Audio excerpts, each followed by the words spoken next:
Assalamualaikum warahmatullahi wabarakatuh. Alhamdulillahilladzi arsala rasulahu bil huda wa dinil haq liyudhhirahu ala dini kullihi walau karihal musyrikun. Asyhadu an la ilaha illallah wahdahu la syarikalah wa asyhadu anna Muhammadan abduhu wa rasulullah nabiyya ba'dah. Wa qala Allahu ta'ala fil Qur'anil Karim, a'udzu billahi minasyaitonir rajim. Bismillahirrahmanirrahim. Wa yabqa wajhu rabbika dzul jalali wal ikram. Wa qala Nabi sallallahu alaihi wasallam, awwaluddin ma'rifatullah. Shadaqallahu azim wa shadaqalla Rasulullah sallallahu alaihi wasallam. Pertama-tama, marilah kita selalu memanjatkan rasa syukur kita atas hadirat Allah Subhanahu wa Ta'ala, yang mana selalu Allah tiada henti-hentinya memberikan begitu banyak nikmat, begitu banyak memberikan kebahagiaan kepada diri kita. Dari sekian nikmat yang Allah berikan, nikmat yang paling utama adalah nikmat iman dan Islam.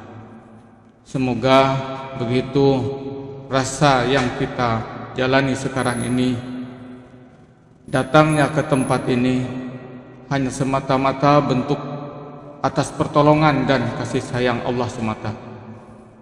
Shalawat dan salam marilah kita haturkan kepada junjungan kita, kepada Nabi besar Muhammad sallallahu alaihi wasallam. Semoga selawat yang tercurah ini terus mengalir kepada keluarganya, sahabatnya, tabi'in, serta pengikutnya sampai akhir zaman. Dan semoga dengan selawat ini juga kita diakui oleh Rasulullah sebagai umatnya, dan Rasulullah bersedia membagikan syafaatnya kepada kita semua. Amin ya rabbal alamin. Alhamdulillah, pada acara program mengaji tempo dulu pada malam hari ini kita sudah masuk ke dalam bab salbiyah, yaitu di dalam sifat qidam. Untuk tema selanjutnya kita akan melanjutkan perjalanan belajar mengilmui diri kita masuk ke dalam sifat salbiyah, yaitu sifat baqo. Apa dan bagaimana peran sifat baqo untuk pengenalan kita kepada Allah akan dijelaskan, akan dipaparkan langsung oleh guru kita. Kepada Al-Mukarram Guru Ahmad Soleh, waktu dan tempat kami persilahkan. Assalamualaikum warahmatullahi wabarakatuh.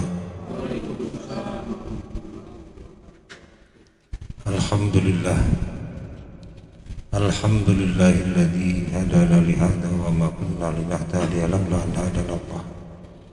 Asyhadu an la ilaha illallah wahdahu la syarika lah wa asyhadu anna Muhammadan abduhu wa rasuluhu la nabiyya ba'dah. Wa qala Allah ta'ala fi kitabihil karim, a'udzu billahi minasy syaithanir rajim. Bismillahirrahmanirrahim. Rabbi ishrah li sadri wa yassir li amri wahlul 'uqdatam min lisani yafqahu qawli.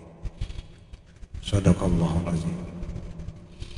Pertama-tama marilah kita panjatkan puji dan syukur atas kehadiran Allah yang telah melimpahkan kepada kita begitu banyak nikmat, terutama nikmat iman dan Islam, sehingga kita masih bisa duduk dan hadir di dalam hal kita ingin mengilmui diri kita dengan ilmu Islam. Kita diberikan kesehatan, diberikan keleluasaan di dalam hadir di dalam majelis ilmu ini. Ini adalah semua atas rahmat kasih sayang dari Allah Subhanahu wa Ta'ala. Salawat dan salam marilah terus kita haturkan pada junjungan kita Nabi besar Muhammad sallallahu alaihi wasallam. Mudah-mudahan salawat yang kita baca ini akan terus mengalir kepada seluruh para sahabat, tabi'in dan tabi'ut tabi'in serta kepada seluruh pengikut zuriat beliau sampai ke akhir zaman. Dan tentunya kita berharap agar kita semua nanti di yaumil qiyamah diakui oleh Rasulullah sebagai umatnya. Amin ya rabbal alamin. Baiklah, di dalam program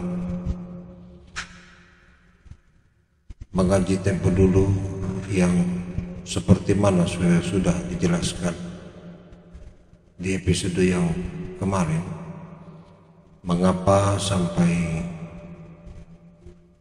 program ini dikatakan sebagai program ngaji tempo dulu, karena memang ini adalah ilmu ataupun pelajaran yang jarang sekali dijumpai di zaman sekarang ini. Jarang dijumpai itu memang bukan tidak ada alasan, jelas alasannya kuat, sebab salah satunya memang kurang diminati. Kenapa kurang diminati juga bukan tidak beralasan, alasannya kuat. Karena ilmu ini ingin menjajah nafsu, ilmu ini ingin dan tidak diingini nafsu kita untuk dipelajari.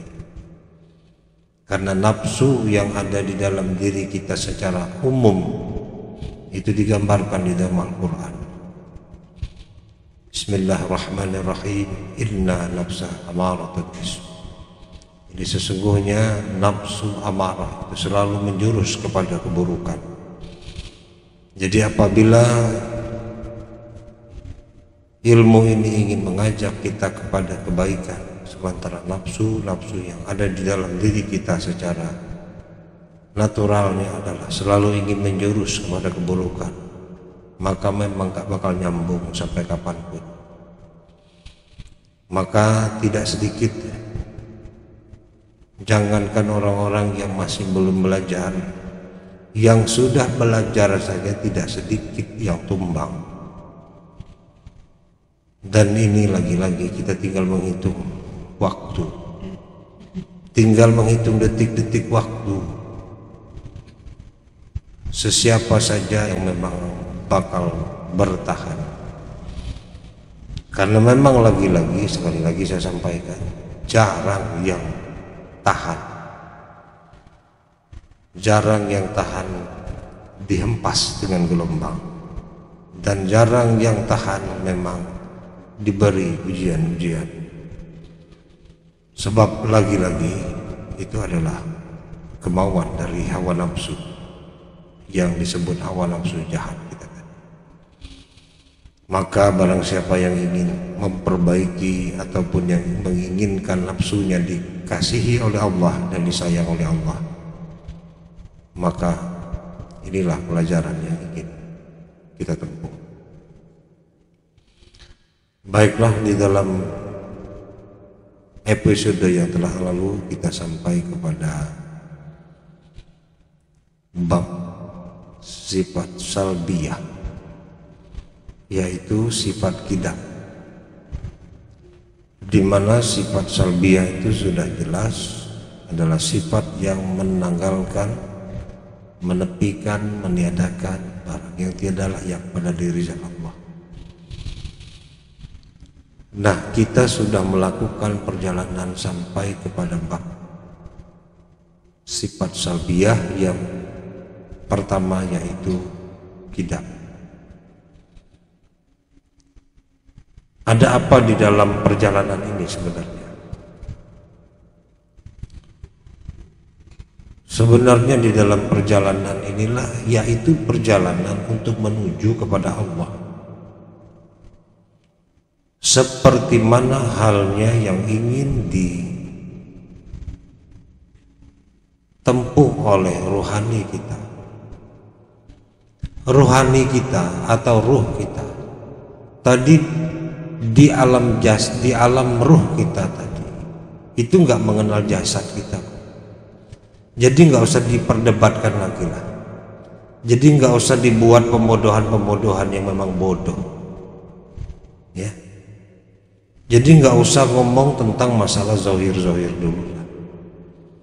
Karena yang melakukan perjalanan itu di alam roh, jelas rohani, bukan jasad kita. Jadi nggak usah lagi diputar-putar, jadi nggak usah lagi dipermasalahkan. Ini sudah sangat-sangat jelas. Jasmani atau zahir kita ini baru terhitung. Berapa umur kita sekarang? Ada yang 30 ya 30 tahun, ada yang 40, 60, 70 ya 70 lah. Sementara ruh itu tidak ada yang tahu sudah berapa. Yang jelas tidak 100, tidak 200. Yang jelas ribuan tahun. Itu sudah jelas. Enggak ada umur. Kalau di alam roh itu enggak ada cerita. Sebab menurut riwayat 50.000 tahun sebelum semua ini terjadi, semuanya sudah diadakan oleh Allah. Cuman entah 50.000 tahun keberapanya, itu Allah alam, hanya Allah yang tahu. Ya. Nah, jadi rohani kita tadi begitu turun, ditiupkan oleh Allah melalui malaikat, masuk ke dalam tubuh, disertai dengan 4 perkara yang Allah persiapkan untuk melengkapi keadaan-keadaan kita begitu nanti kita lahir. Nah, sebenarnya ruh tadi sedang melakukan sebuah perpindahan dimensi alam, daripada alam ruh menuju ke alam rahim. Nah, dari alam rahim itu belum sempat dikeluarkan lagi sampai menunggu waktunya tiba 9 bulan 10 hari. Maka setelah sampai baru pindah lagi kepada alam yang selanjutnya, yaitu alam dunia. Nah, begitu sampai ke alam dunia, ruh inilah pada hakikatnya yang sedang ingin berjalan, yang sedang ingin mengalami sebuah perjalanan penting. Nah, adapun jasad yang sekarang ini hanya dipakai untuk ditempati sama ruh. Ya. Jadi jasad kita ini adalah pakaiannya ruh. Ya. Maka dari itu pakaiannya ruh ini jangan sampai salah. Jangan sampai salah kita memakai. Mesti berpakaian yang baik-baik.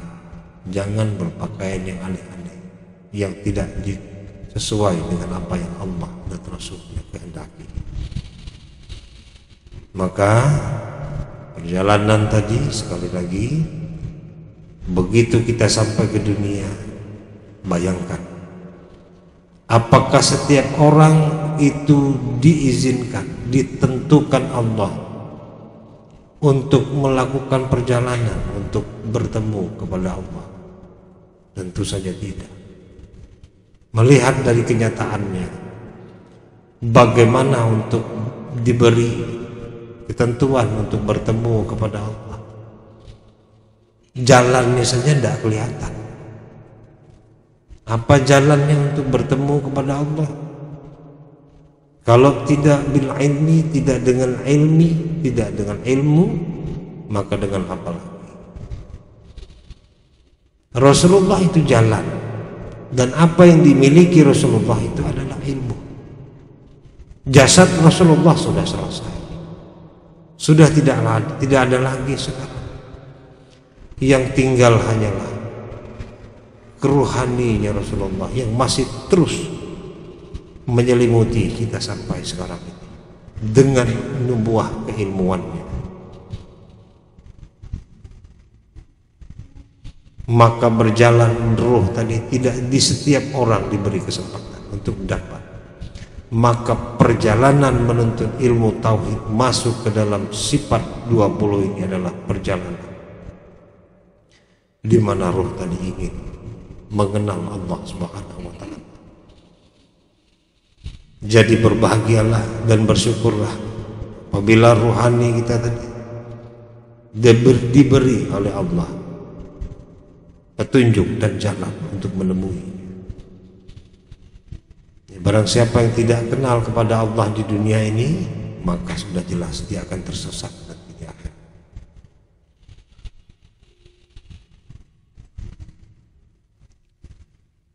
Maka yang sering dan yang selalu disebut-sebut oleh para ulama, nikmat yang terbesar dan tertinggi diberikan Allah kepada orang-orang beriman, yaitu adalah nikmat makrifat, nikmat kenal kepada Allah. Nah, cuman masalahnya sekarang nikmat kenal atau yang disebut kenal ini kan kita nggak bisa hanya sekedar mengandai-andai atau merasa-rasa. Maka nikmat kenal ini mesti ditempuh dengan prosedur yang ditetapkan, yang dibawa oleh para ulama, para guru-guru kita, sehingga kita sampai di sini bisa duduk dan mempelajari, yaitu masuk kita kepada sifat salbiyah. Lagi-lagi kemarin disebutkan sifat salbiyah adalah sifat yang menyatakan tentang diri zat yang ingin kita kenal. Jadi diri zat Allah Ta'ala yang kita ingin kenal itu seperti apa sih? Seperti apa keadaan yang bisa kita pahami itu?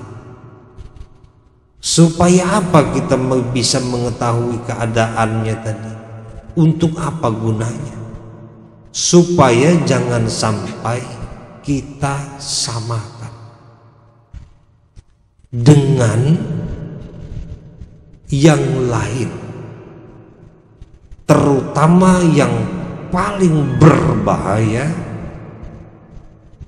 kita menyamakan dengan diri kita sendiri, dan ini tanpa kita sadar.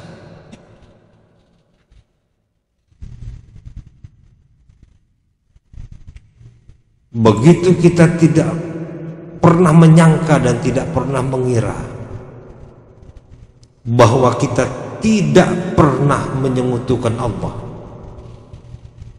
Kalau orang yang di alam dunia ini itu belum dipanggil dan disebut orang gila, maka dia memang tidak akan mau menyekutukan Allah secara akal zahir maksudnya. Tetapi nanti pada kenyataannya seseorang tersebut mutlak secara sah dan meyakinkan menyekutukan Allah, melemahkan kekuasaan Allah, terlebih-lebih lagi menyamakan dan melebihkan dirinya daripada Allah Subhanahu wa Ta'ala. Dan lagi-lagi ini tanpa disadari. Maka kita mengetahui keadaan zat tadi supaya jangan sampai tersamakan. Nah, di dalam sifat qidam jelas sudah apa dan bagaimana supaya jangan sampai kita menyamakan tadi. Nah, sekarang kita masuk ke dalam sifat baqa.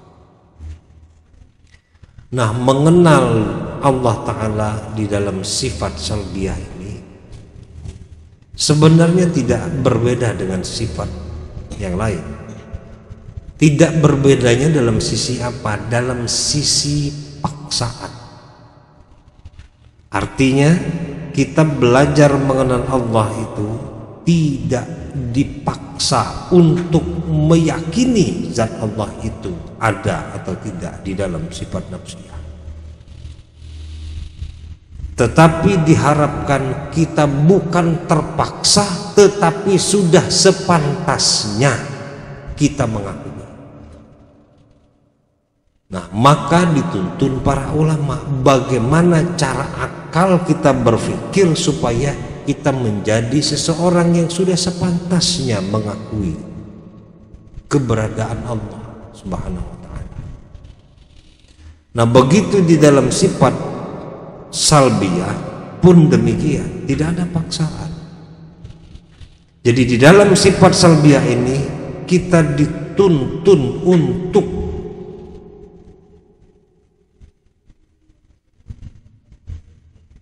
sebenar-benarnya sudah sebagaimana mestinya kita mengetahui sebenarnya keadaan-keadaan itu. Sebab ruh tadi di alam ruh itu sudah makrifat, sudah sebagaimana mestinya ruh tadi makrifat, kenal kepada Allah. Dan sebenarnya ruh itu pun begitu di dunia ini pun sebenarnya sudah sebagaimana mestinya. Ya nggak perlulah yang sesudah, sudah jelas-jelas saling berpandang-pandangan kok zat Allah Ta'ala itu. Ruh kita di alam ruh itu nggak perlu pakai belajar kok. Masa yang sudah jelas, yang sudah sangat-sangat jelas masih pakai mau dipaksa?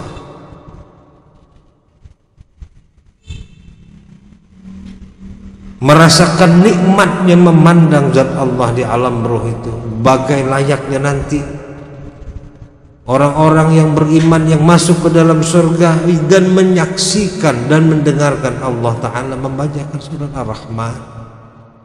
Begitu nikmatnya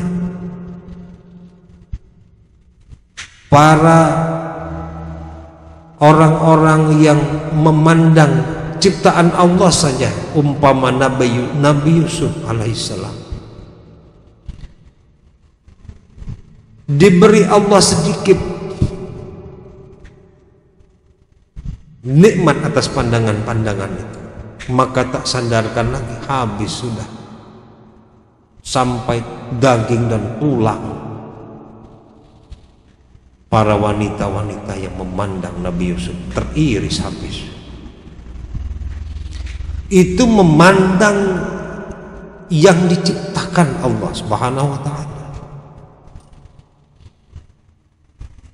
dan itu hanya mungkin tidak ada 0,00 sekian persennya nikmat pandangan itu. Nah ini nanti benar-benar kita menyaksikan nanti dia surga apabila kita memang ditentukan Allah untuk masuk ke dalam surga Allah Subhanahu wa Ta'ala. Nah begitu nikmatnya.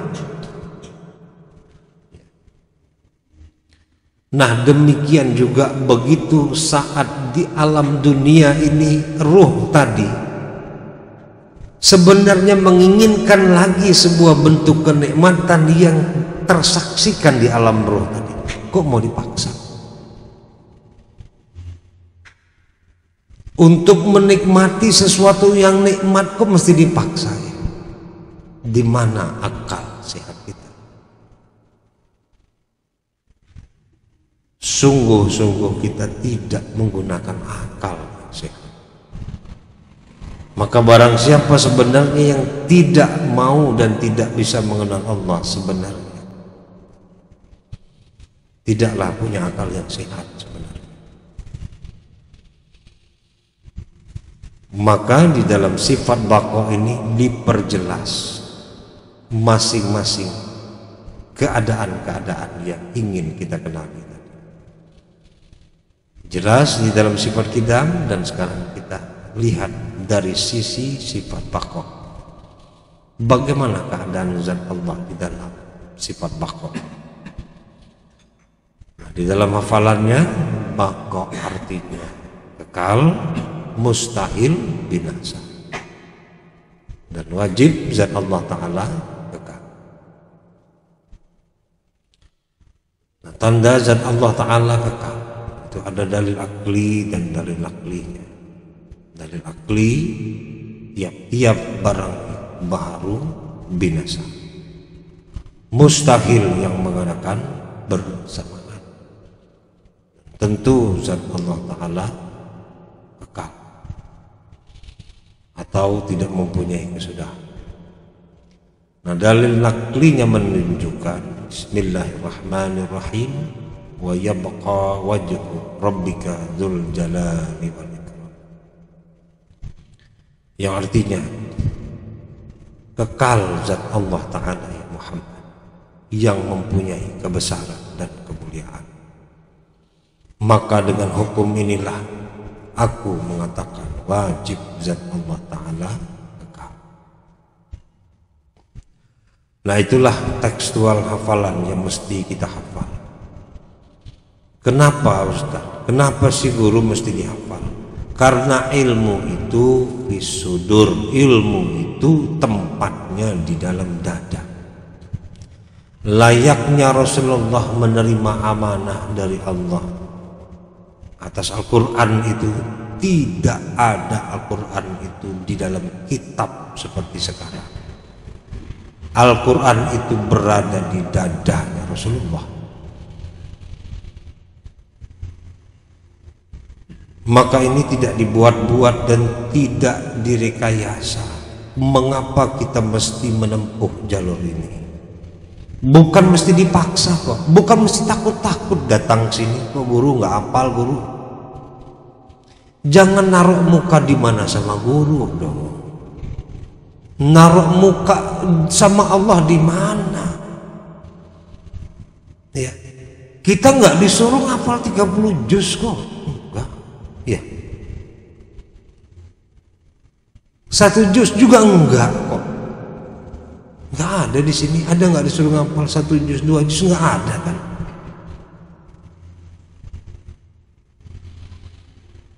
Hanya disuruh dihimbau menghafal beberapa kalimat-kalimat saja. Dan itu gunanya untuk biar kita bisa bertafakur, berpikir. Nah, apa yang mesti kita tafakuri tadi?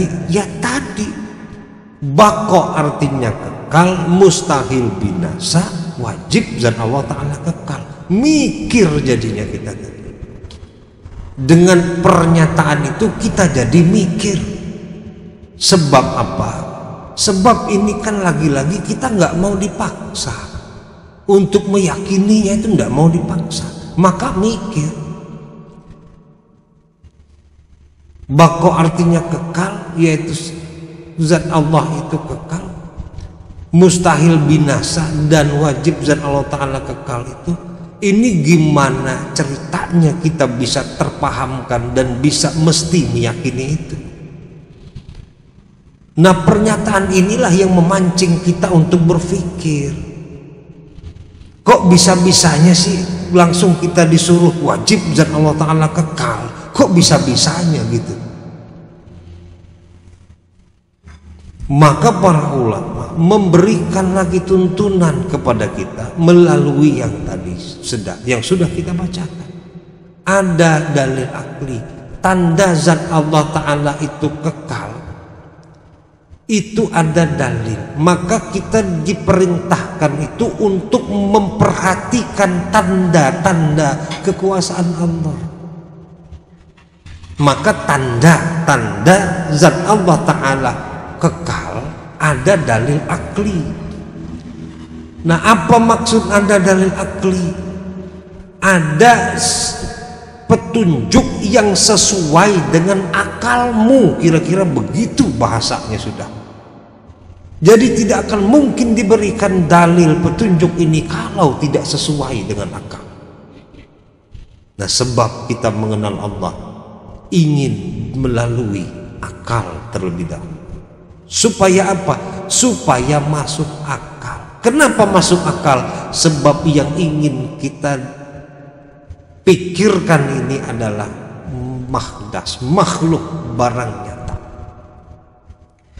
Mana sih guru barang nyatanya? Tiap-tiap barang baharu masih mau nyangkal juga.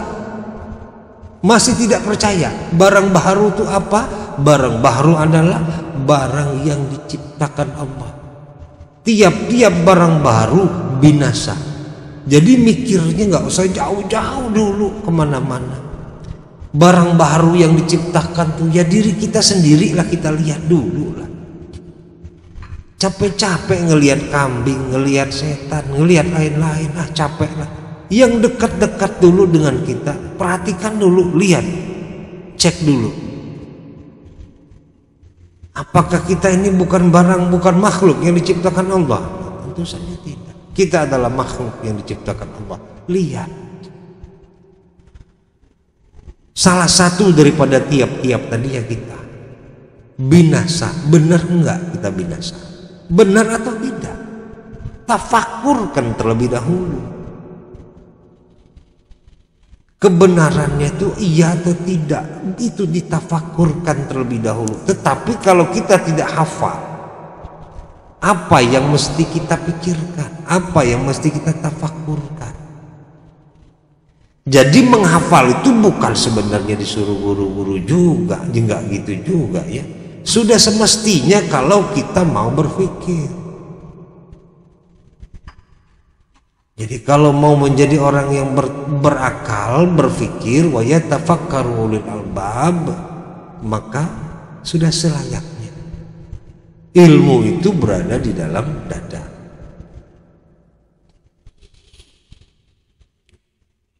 Nah, apa yang menjadi petunjuk atau dalilnya tadi? Yang mesti kita pikir, yang mesti kita uji supaya kita tidak meraba-raba di dalam meyakini. Tiap-tiap barang baru yang termasuk kita sendiri itu binasa. Mustahil yang mengadakan bersama. Nah, ngerasakah binasakah kita begitu dalil ini tertunjuk kepada kita?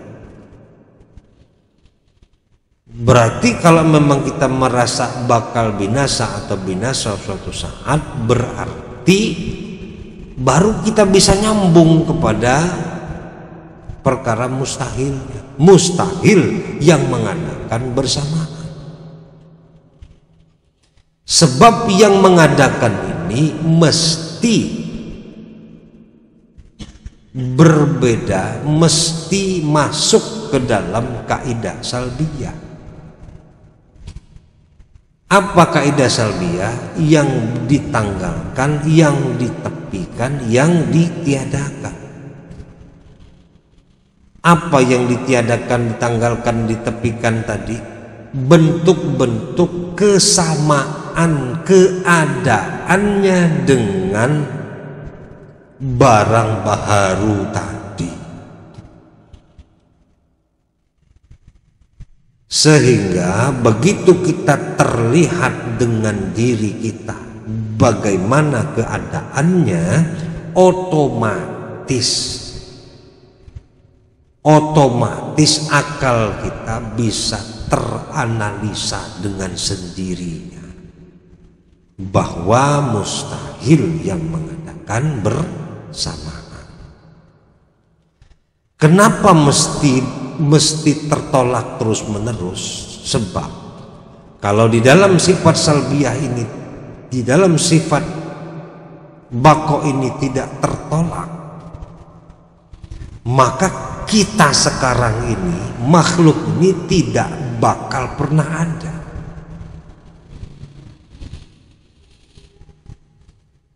Kenapa tidak bakal pernah ada? Sebab tidak mungkin mahdas menciptakan mahdas, makhluk menciptakan makhluk, itu tidak mungkin. Nah, kalau makhluk menciptakan makhluk, maka kita sampai detik ini tidak akan pernah bisa ada.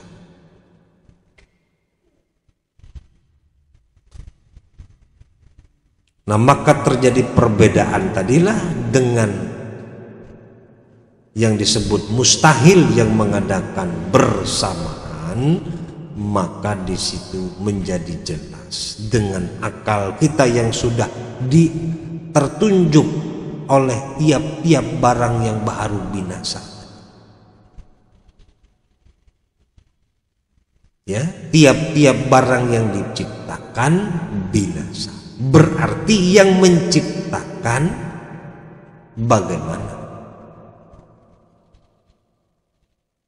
Nah, ini mesti ada perbedaan. Kalau tidak ada perbedaan, berarti tidak dapat mengenal Allah. Sebab mengenal Allah adalah membedakan mahdas dan qadim. Jadi kalau kita tidak terpandang-pandang terus dengan perbedaannya, maka tidak akan bisa kenal sampai mati sekalipun.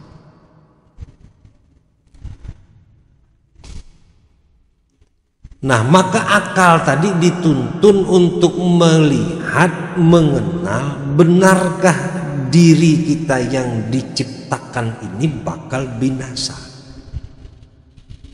Bakal binasa ini hanya di dalam lisan saja, atau memang kita akui dengan hati kita itu bisa binasa, atau memang kita ngerasa tidak pernah bakal binasa, atau tidak rela kita binasa. Ini harus selesai dulu di dalam akal kita. Kalau tidak selesai, kita nggak akan bisa mengatakan mustahil yang mengadakan bersamaan. Tak bisa. Sebab tidak duduk kesadaran kita bagaikan orang yang tidak berakal. Bagaimana kita mengatakan kita tidak bisa binasa, padahal setiap hari kita melihat di muka bumi ini berjatuhan, berguguran, binasa satu persatu. Betul apa tidak? Atau nggak pernah kita melihatnya yang sampai masuk ke liang lahat? Nggak pernah kita melihatnya. Dan kita sedang menunggu, bukan kita tidak pernah binasa. Sedang menunggu. Loh, sekarang saya nggak binasa, Ustaz. Bukan tidak binasa, sedang menunggu gilirannya.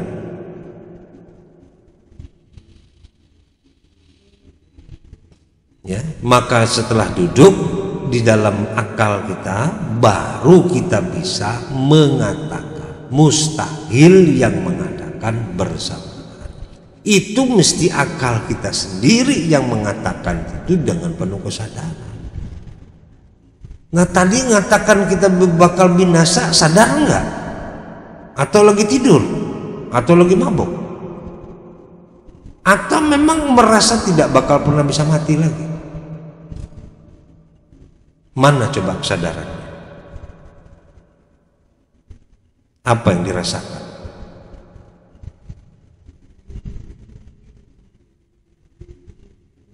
Hati-hati di dalam berpikir. Nah, maka dari itu setelah kita mengetahui kita bakal binasa, tiap-tiap barang baharu itu binasa, baru kita bisa mengatakan mustahil yang mengatakan bersama. Nah, setelah itu pun lewat, maka baru bisa kita mengatakan tentu zat Allah Ta'ala kekal atau tidak mempunyai kesudahan. Nah, tentu di sini adalah bentuk pengakuan akal, bukan pengakuan diri. Jadi akal baru dituntun terlebih dahulu, belum selesai urusan.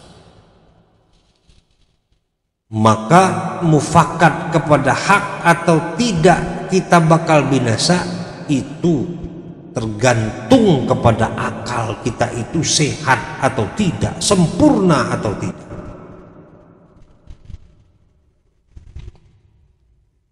Dari situlah kita bisa melihat bahwa yang disebut akal yang sempurna bisa membedakan yang hak dan yang batil,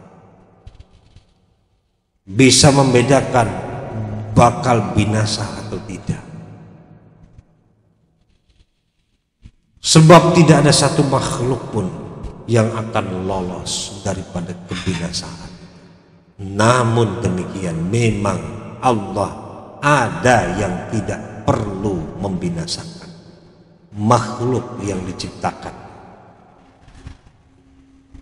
Sekalipun memang nanti semuanya bakal binasa, tetapi memang ada yang tidak perlu dibinasakan. Kenapa kok Ustadz mengatakan ini? Iya, nanti digugat ngerinya. Ustadz ngomong semuanya binasa. Nah, ini ternyata binasa juga. Makhluk mahdas, barang baharu yang diciptakan Allah, surga dan neraka, ngapain dibinasakan Allah? Kalau isinya belum ada kok. Nanti kalau udah dibinasakan mau ditempatkan kemana nanti orang-orang yang beriman, yang beramal soleh, yang lolos daripada siratal mustaqim, mau ditaruh di mana kalau udah dihancurkan oleh Allah? Terus apalagi ruh? Ya kalau ruh sudah dibinasakan oleh Allah, sudah habis, mau bagaimana lagi nanti kita mau bertanggung jawab di hadapan Allah? Hah?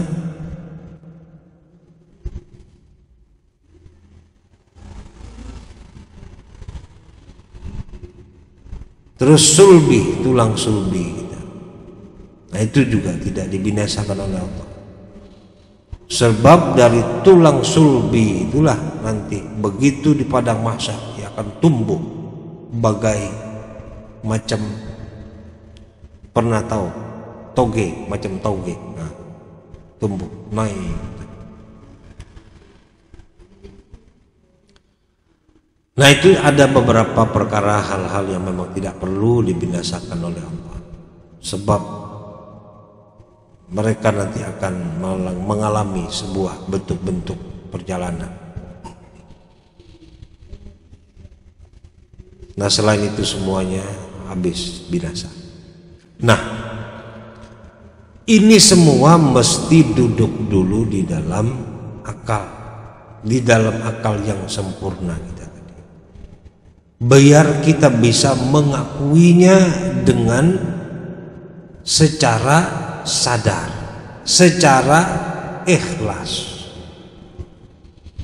Sebab mengakui hal-hal yang dipikirkan ini, ya, yang di dalam tafakur kita ini kita mesti benar-benar ikhlas, mesti benar-benar bersih. Kenapa sih mesti benar-benar bersih? Kan kita mau menuju perjalanan kembali pulang kepada Allah. Kalau tidak bersih tidak bisa, masih nyampur dengan bentuk-bentuk kesombongan kita, keangkuhan kita yang merasa diri kita tadi ada, mampu bisa melakukan dan memperbuat akan sesuatu. Nggak mungkin, nggak bisa kalau masih ada hal-hal itu. Ya. Nah maka ini mesti duduk dulu supaya kita bisa sadar. Nah supaya keyakinan daripada mufakat kepada hak tadi tidak bisa digoyang lagi, maka ditambahlah dalil yang disebut dalil nakli tadi, yaitu daripada firman Allah Ta'ala sendiri yang mengkhabarkan tentang kekalnya zat Allah Ta'ala itu, yang diambil oleh para ulama, oleh para guru-guru kita, biar kita bisa lebih dekat dan lebih mengenal Allah Subhanahu wa Ta'ala, yang berbunyi wa yabqa wajhu rabbika dzul jalali wal ikram. Kekal zat Allah Ta'ala ya Muhammad, yang mempunyai kebesaran dan kemuliaan. Nah begitu diberitahu, begitu sampai khabar firman Allah ini, baru kita bisa tahu ternyata mufakat kepada hak ini sudah sampai kepada titik kulminasi namanya, titik tertinggi. Kenapa? Keyakinan kita tadi disinari oleh Allah dengan Al-Quranul Karim. Keyakinan kita disinari oleh Allah, biar kita bisa kenal kepada Allah.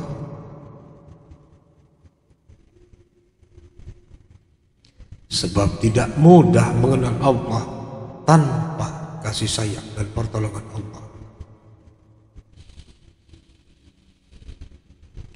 maka baru kita bisa berani mengakui dengan sesadar-sadarnya. Maka dengan hukum inilah aku mengatakan.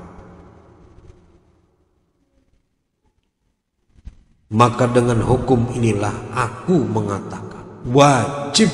Wajib itu artinya tidak boleh tidak. Wajib zat Allah Ta'ala kekal. Artinya tidak mempunyai permulaan. Nah, begitu sampai kepada dalil nakli ini, baru kita mengerti. Ternyata apa yang Allah katakan itu memang sangat-sangat sesuai dengan mufakkar kepada hak, dengan fitrah kita selaku manusia. Baru perlahan-lahan rohani kita tadi bisa menyerap. Ketahuilah apa yang diserap rohani itu di dalam kenyataan yang sebenarnya bagi kita yang masih terdinding dengan hawa nafsu, kita tidak akan pernah bisa merasakan rohani itu menyerap. Tetapi apabila rohani itu bisa menyerap ilmu, maka dia akan merubah perlahan-lahan akhlak kita tadi tanpa kita sadar. Kita aslinya hancur kok. Kita aslinya itu pendosa kok. Kita aslinya itu tukang ngamuk, tukang marah. Aslinya itu. Jangankan mau dikatain orang, nggak dikatain orang aja nyari perkara kok. Nggak dihina orang aja nyari perkara. Iya. Begitu rohani tadi mendapatkan sesuatu nutrisi, tanpa sadar kita nggak berani kita lagi marah. Rasa takut timbul kita untuk marah. Nah, itu artinya rohani kita. Nah, sebenarnya tanpa kita sadari. Maka beragama itu tidak bisa dibuat-buat. Dia berjalan dengan sendiri, tanpa bisa direkayasa oleh siapa. Dan duduk bisa hadir kita di dalam majelis ilmu yang hak pun demikian, tidak bisa direkayasa oleh siapapun. Karena apa? Tidak kuasa kita untuk berjalan menuju kepada Allah tanpa pertolongan Allah Subhanahu wa Ta'ala. Jadi itu saja pengetahuan tentang sifat baqa dan penjelasannya kita ketahui pada malam hari ini. Mudah-mudahan dari pengetahuan kita dari sifat baqa ini bisa membawa kita perlahan-lahan untuk menuju kenal kepada Allah Subhanahu wa Ta'ala. Amin ya rabbal alamin. Saya akhiri, wabillahi taufiq wal hidayah. Wassalamualaikum warahmatullahi wabarakatuh.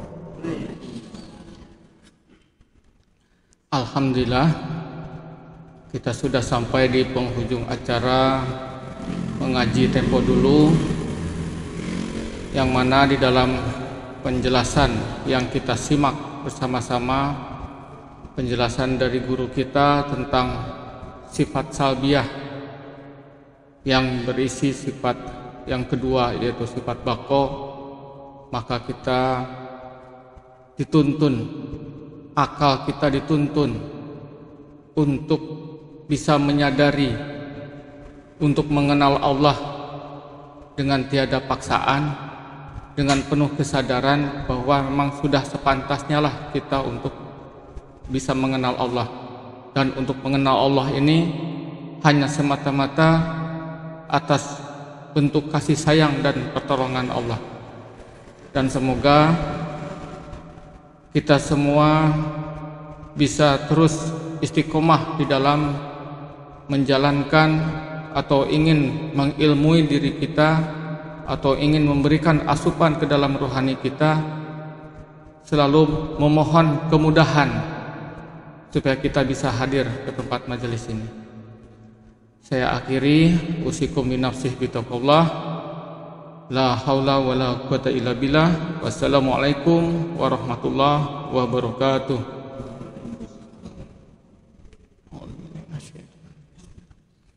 Innallaha wa malaikatahu yusalluna 'alan nabi ya ayyuhalladzina amanu sallu 'alaihi wa sallimu taslima. Salatullah salamullah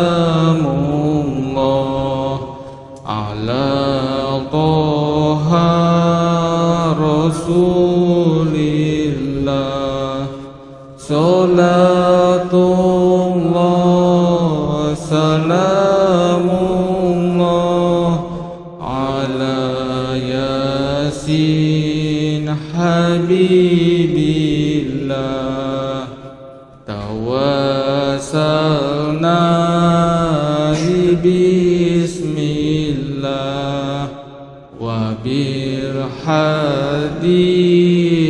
Rasulillah wa kulli mujahidi lillah bi ahlil badri ya Allah. Salatullah salamullah ala Taha Rasulillah. Salatullah salamullah ala Yasin Habibillah. Ala Yasin Habibillah. Allahumma salli wa sallim ala rasulika ala sayyidina ya maulana ya Muhammad. Allahumma salli wa sallim wa barik alaih. Marilah kita tutup majelis ilmu dan sholawat ini dengan doa kifaratul majelis. Subhanakallah wa bihamdika asyhadu an la ilaha illa anta astaghfiruka wa atubu ilaik. Walhamdulillahi rabbil alamin.